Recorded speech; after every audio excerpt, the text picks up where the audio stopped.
ఆంధ్రప్రదేశ్లో మహిళలందరికీ ఒక సదవకాశం. మీ ఇంట్లో భర్తలు మీ మీద కోప్పడితేనో, విసుక్కుంటేనో, లేదంటే మీతో గొడవ పడితేనో మీకు ఇప్పుడు గొప్ప అవకాశం ఉంది. హ్యాపీగా అలా వెళ్ళి బస్ ఎక్కి మీ పుట్టింటికి వెళ్ళిపోవచ్చు. ఆ తర్వాత ఫ్రీగా వెళ్ళొచ్చు. అది కూడా ఆ తర్వాత మీ భర్తలు వచ్చి డబ్బులు ఖర్చు పెట్టుకొని టికెట్లు కొనుక్కొని మళ్ళీ మిమ్మల్ని ఇంటికి తిరిగి తెచ్చుకుంటారు. సో సమస్య వాళ్ళకే తప్ప మీకు ఏమి ఇబ్బంది లేదు. రూపాయి ఖర్చు ఉండదు మీకు. ఎప్పుడు కావాలంటే అప్పుడు రోజుకొకసారి మీరు పుట్టింటికి వెళ్ళిపోవచ్చు. ఇవి నేను చేస్తున్న వ్యాఖ్యలు కాదు, గోపాలపురం ఎమ్మెల్యే మద్దిపాటి వెంకట్రాజు చేసినటువంటి వ్యాఖ్యలు. ఫ్రీ బస్సు పథకంపై మద్దిపాటి వెంకట్రాజు ఇలాంటి వ్యాఖ్యలు చేశారు. భర్తలు విసుక్కుంటే కసురుకుంటే భరించకండి, హ్యాపీగా బస్ ఎక్కి ఫ్రీగా పుట్టింటికి వెళ్ళిపోండి అంటూ కామెంట్స్ చేశారు. భర్తలే ఛార్జీలు పెట్టుకొని వచ్చి మిమ్మల్ని తీసుకెళ్తారు అంటూ ఎమ్మెల్యే జోకులు వేశారు. ఇప్పుడు సోషల్ మీడియాలో ఇవి వైరల్ అవుతున్నాయి. మద్దిపాటి వ్యాఖ్యలపై ప్రతిపక్ష నేతలు మండిపడుతున్నారు.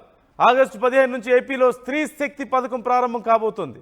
స్త్రీ శక్తి పథకంలో భాగంగా మహిళలకు ఫ్రీ బస్సు ప్రయాణం కల్పించబోతున్న విషయం మనకు తెలిసిందే. ఒకసారి అసలు ఆయన ఏమన్నారో ముందు ఆయన మాటల్లోనే విందాం.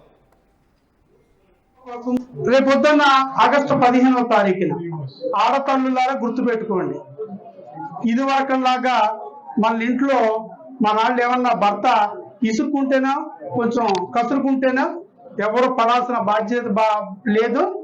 హ్యాపీగా ఫ్రీ బస్ ఎక్కేసి పుట్టింటికి వెళ్ళిపోవడం, వాళ్ళే డబ్బులు ఛార్జీలు పెట్టుకుని పరిగెట్టుకుంటూ వచ్చి మనల్ని మళ్ళీ తీసుకెళ్తారు.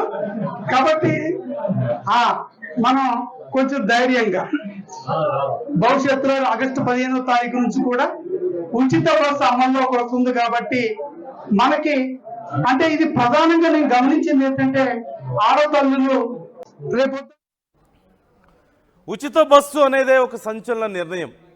ఓవైపు ప్రభుత్వం మీద భారం పడుతుంది అని కొందరు అంటుంటే, మరోవైపు మహిళలకు ఇది సపోర్ట్గా ఉంటుంది, ఈ పథకం మహిళలకు బాగా ఉపయోగపడుతుంది అంటూ ప్రభుత్వం చెప్తున్న పరిస్థితి మనం చూస్తున్నాం.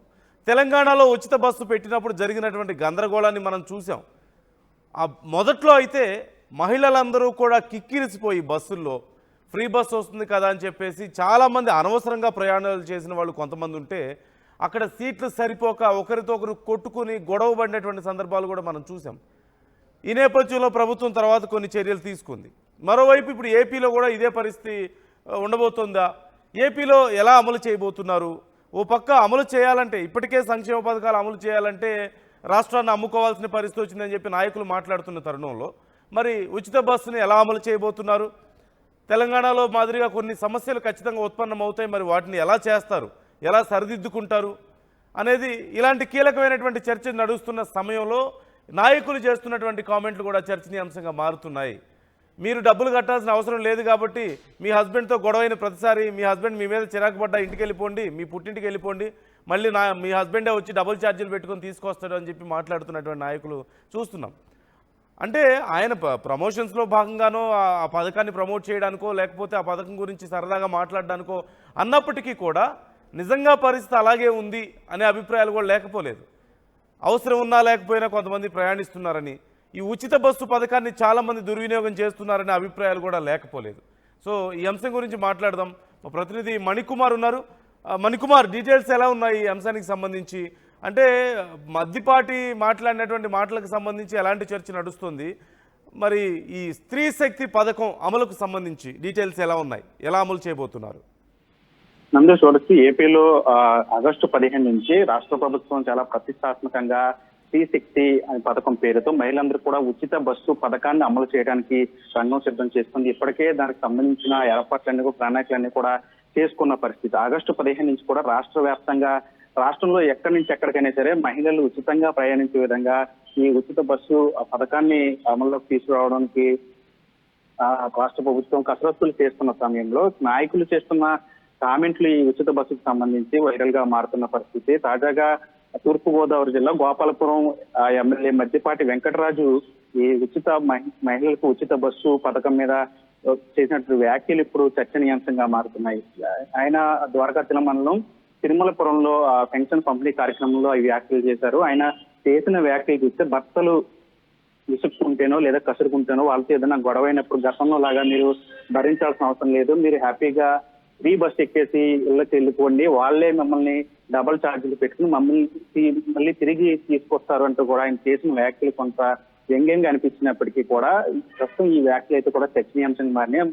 మహిళలకు గౌరవాన్ని పెంచే విధంగా రాష్ట్ర ప్రభుత్వం స్త్రీ శక్తి అనే పేరుతో ఈ పథకాన్ని తీసుకొస్తున్న పరిస్థితి. అయితే మహిళల గౌరవాన్ని పెంచే విధంగా రాష్ట్ర ప్రభుత్వం ఈ పథకాన్ని అమలు చేస్తున్న పరిస్థితి కనిపిస్తున్న తరుణంలో ఇప్పుడు ఎమ్మెల్యే చేసినటువంటి వ్యంగ్య వ్యాఖ్యలు ఇప్పుడు రాజకీయంగా చర్చనీయాంశం అవుతున్నాయి. ఒక పక్క ప్రతిపక్షాలు కూడా విమర్శిస్తున్న పరిస్థితి. మీరేమో రాష్ట్ర ప్రభుత్వం స్త్రీ శక్తి అంటూ కూడా మహిళల గౌరవాన్ని పెంచే విధంగా ఈ పథకాన్ని అమలు చేస్తాము, మిగతా రాష్ట్రాల కంటే భిన్నంగా ఈ పథకాన్ని పూర్తిగా సంశక్తిగా అమలు చేస్తాము, పథకాన్ని ముందుకు తీసుకెళ్తూ కూడా రాష్ట్ర ప్రభుత్వం దాదాపు 2,000 రూపాయలు నెలకు 2,000 రూపాయల కోట్ల ఖర్చు అవుతున్నా సరే ఈ పథకాన్ని ఖచ్చితంగా అమలు చేసేస్తామని చెప్తున్న తరుణంలో ఇప్పుడు ఈ పథకాన్ని గురించి ప్రతిష్టాత్మకంగా తీసుకుని రాష్ట్ర ప్రభుత్వం అమలు చేస్తున్న పథకం మీద మద్దిపాటి చేసిన వ్యాఖ్యలకు చర్చనీయాంశం మారుతుంది. సోషల్ మీడియాలో కూడా ప్రతిపక్షాలను కూడా మద్దిపాటి వెంకటరాజు మీద విమర్శలు చేస్తున్న పరిస్థితి కనిపిస్తుంది. రాష్ట్ర ప్రభుత్వం అంత ఖర్చు చేసి ప్రతిష్టాత్మకంగా ఈ పథకాన్ని తీసుకొస్తుంటే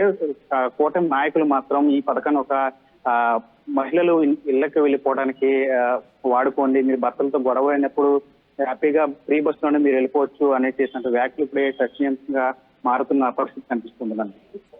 రైట్. అంటే ఈ పథకం అమలు సాధ్యాసాధ్యాలకు సంబంధించి ఇప్పటికే రాష్ట్ర ప్రభుత్వం ఆర్థికంగా చాలా ఇబ్బందులు పడుతుందని, కొన్ని పథకాలు అమలు చేయాలంటే చాలా కష్టంగా ఉందని, రాష్ట్రాన్ని అమ్మేయాల్సిన పరిస్థితి ఉందని మాట్లాడుతున్న నాయకులు కూడా ఉన్నారు. ఈ నేపథ్యంలో మరి ఈ పథకం అమలు తీరుతెన్నులకు సంబంధించి ప్రతిపక్షాల నుంచి ముఖ్యంగా ఎలాంటి సమస్యలు వస్తున్నాయి, ఆర్థికంగా ఎలాంటి ప్రభావం చూపించే అవకాశం ఉంది, మరి నాయకులు ఏమైనా చెప్తున్నారా, ప్రభుత్వం ఎలా దీన్ని ముందుకు తీసుకెళ్లబోతుందనే విషయం ఏమైనా మాట్లాడుతున్నారా? మీరు అన్నట్టు ఈ పథకాన్ని అమలు చేయడానికి రాష్ట్ర ప్రభుత్వం మీద చాలా వరకు భారం పడుతుంది. దాదాపు 1,900 కోట్ల పైగానే నెలవారీగా ఖర్చు చేయాల్సి వస్తుంది. ఎందుకంటే పూర్తిగా రాష్ట్ర వ్యాప్తంగా కూడా ఉచిత బస్సు అమలు చేయాలి కాబట్టి ఇప్పటికే అటు తెలంగాణ, కర్ణాటక రాష్ట్రాల్లో ఇప్పటికీ ఈ ఉచిత బస్సు పథకాన్ని అమలు చేస్తారు. అమలు చేసిన ఆ పథకం ప్రారంభంలో కూడా చూసాం మనం. తెలంగాణ కావచ్చు, కర్ణాటక కావచ్చు, ఉచిత బస్సు కోసం మహిళలు ఆ బస్సుల్లో కిక్కిరిసిపోయిన పరిస్థితి కనిపించింది. చాలా వరకు కూడా అంటే ఉపయోగం లేకపోయినా సరే పథకాన్ని వాడుకోవాలనే విధంగా కొంతమంది ప్రయత్నాలు చేసినట్టు అప్పుడు ఆ ఘర్షణలు జరగటం, బస్సుల్లో కిక్కిరిసిపోవటం, ఆ ఘటనలన్నీ కూడా చర్చనీయాంశమైన. అయితే ఆంధ్రప్రదేశ్ సంబంధించి ఇప్పుడు ఈ పథకాన్ని ఇప్పటికటు తెలంగాణ, కర్ణాటకలో అమలు చేశారు కాబట్టి అక్కడ లోటుబాట్లను చూసి ఇక్కడ ఎలాంటి లోపాలు ఏమి లేకుండా ఉండాలని చెప్పి అధికారులు పూర్తిగా కసరత్తులు చేస్తున్నారు. 5 రకాల సర్వీసుల్లో ఈ ఉచిత బస్సు పథకాన్ని అమలు చేయడానికి చాలా ప్రతిష్టాత్మకంగా తీసుకొని రాష్ట్ర ప్రభుత్వం ముందుకెళ్తున్న పరిస్థితి కనిపిస్తుంది. అయితే మొత్తం మీద ఈ పథకానికి సంబంధించి అటు తెలంగాణలో కావచ్చు, కర్ణాటకలో కావచ్చు, రాష్ట్రాల్లో జరిగినటువంటి లోపాలు ఏమి కూడా ఇక్కడ ఆంధ్రప్రదేశ్ లేకుండా నాయకత్వంతో ప్రభుత్వం అంతా కూడా జాగ్రత్తలు తీసుకుంటున్న పరిస్థితి కనిపిస్తుంది. రాష్ట్ర ప్రభుత్వం మీద భారం పడినప్పుడు కూడా గతంలో చూసాం మనం, అచ్చెన్నాయుడు లాంటి నేతలే ప్రభుత్వ పథకాలు అమలు చేయాలంటే అప్పులు చేయాల్సి వస్తుంది, ఆస్తులు అమ్మాల్సి వస్తుందని చెప్పిన వ్యాఖ్యలకు సంబంధించి ఇప్పుడు ఈ పథకాన్ని ఏ విధంగా అమలు చేస్తారు అంటే చెప్పిన ప్రణాళిక ప్రకారం పూర్తిగా ఈ పథకాన్ని అమలు చేస్తారా, లేదంటే మార్పులు చేర్పులు ఏమైనా ఉంటాయనే దాన్ని కూడా చర్చ జరుగుతోంది. రాష్ట్ర ప్రభుత్వం మాత్రం ఖచ్చితంగా ఈ పథకాన్ని అమలు చేసి తీరుతాం, ఎక్కడో కూడా లోపాలు లేకుండా మహిళల గౌరవం పెంచే విధంగా కూడా ఈ పథకాన్ని అమలు చేసి చూపిస్తామంటూ కూడా రాష్ట్ర ప్రభుత్వం కూడా చెప్తున్న పరిస్థితి కనిపిస్తుంది. రైట్. Thank you Manikumar. మొత్తం మీద మహిళలకు ప్రాధాన్యతనిస్తూ మహిళలకు సపోర్ట్నిచ్చే విధంగా ఈ పథకాన్ని మేము అమలు చేస్తున్నామని చెప్పి ప్రభుత్వాలు చెప్తున్నాయి. తెలంగాణలో అమలు చేసినప్పుడు వచ్చినటువంటి సమస్యలను చూసి ఆంధ్రప్రదేశ్లో అలాంటి సమస్యలు లేవనెత్తకుండా, అలాంటి సమస్యలు రాకుండా మేము జాగ్రత్తలు తీసుకుంటామంటూ చెప్తున్నారు. మరోవైపు నాయకులు చేస్తున్నటువంటి కామెంట్స్ మీద కొంత చర్చ జరుగుతున్నప్పటికీ కూడా పరిస్థితి నిజమే. ఖచ్చితంగా అంత ఈజీగా అంటే ప్రభుత్వం ఒక పథకం అమలు చేస్తుంది కాబట్టి చాలా జాగ్రత్తగా వాడుకోవాలి అని ఎంతమంది ప్రజలు ఆలోచిస్తున్నారు. ఖచ్చితంగా నాయకులు చెప్పినట్లుగా, మద్దిపాటి చెప్పినట్లుగా చాలామంది ఆ పథకాన్ని దుర్వినియోగం చేస్తున్న వాళ్ళు కూడా లేకపోలేదు. ఇలాంటి విషయాల్లో ప్రభుత్వాలు జాగ్రత్తలు తీసుకోవాలి ఖచ్చితంగా. అలాగే మరి ప్రభుత్వం మీద కూడా ఆర్థికంగా భారం పడుతుంది కాబట్టి ఆ విషయంలో ఎలా సర్దుకోబోతున్నారు, ఆర్థికంగా ఎలా సమతుల్యం చేసుకోబోతున్నారు